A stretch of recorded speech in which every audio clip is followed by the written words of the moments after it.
In this Python string series, we are moving on to our third question problem, count digits. Okay, so we need to count digits in a string. Okay, so let's find out.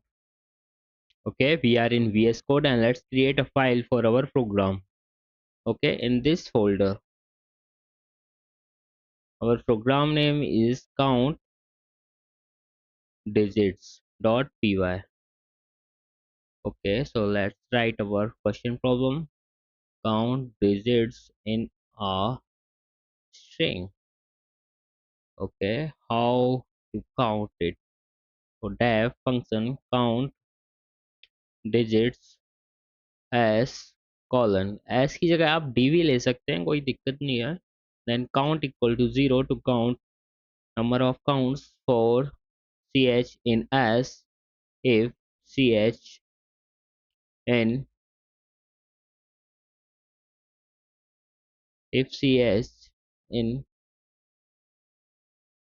is digit colon.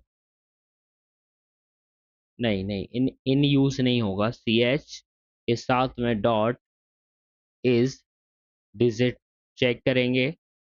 If is digit, then count plus equal to 1, and rather than return count. Okay, after that return count, then we will take a text also, hello Mike 1234. Okay, so these are our digits. So we need to find out digits, and digits colon comma count digits and in this text. Okay, so let's find out. So there is four digits. Okay, so as you know that there is four digits, you if you add some more digits, it will increase the number of counts in a digit. Okay, so now there is five digits. Okay, so this is very simple program to find number of digits in a string. Okay, so thanks for watching. We will meet our next video of Python string series. Okay, so thanks.